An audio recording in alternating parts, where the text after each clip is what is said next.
কি অবস্থা, ভালো আছো বন্ধু? আরে মাহবুব বন্ধু, কি অবস্থা, ভালো আছো? এই তো বন্ধু ভালো। আরে বেটা, তোর তো বিয়ে দাওয়াত দিলাম, তুই তো বিয়ে তার আইলি না, আমার বিয়ে তো হয়ে গেল। আরে বন্ধু, তোর বিয়েতে কেমনি আমক, জরুরি কাজে ঢাকার বাইরে গেছি, এই জন্য আর তোর বিয়ের মধ্যে আইতে পারি নাই। আচ্ছা বন্ধু, তোর মোবাইলে কি ব্যালেন্স আছে? হ্যাঁ আছে, কি করবি? আরে গার্লফ্রেন্ডের সাথে একটু কথা বলবো আর কি।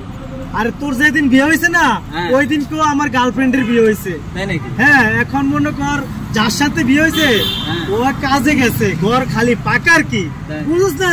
কি লিগা ফোন দিছে, তো আমার ফোন দিছে যে একটু চালু করে বাসা হও, ওই আবার কাজের থেকে আয়া পারবো, তোর ঘর ফাঁকা তো এর লাগে আর কেমন যাইতে কইছে। আমার মোবাইলটা একটু দে, ওর লগে একটু কথা কই।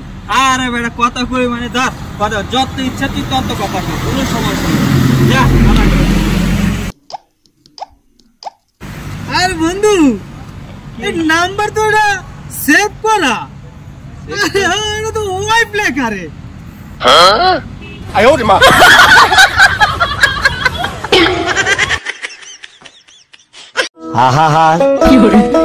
আমি পারি না আর পারি না, আমি কেন মরি না।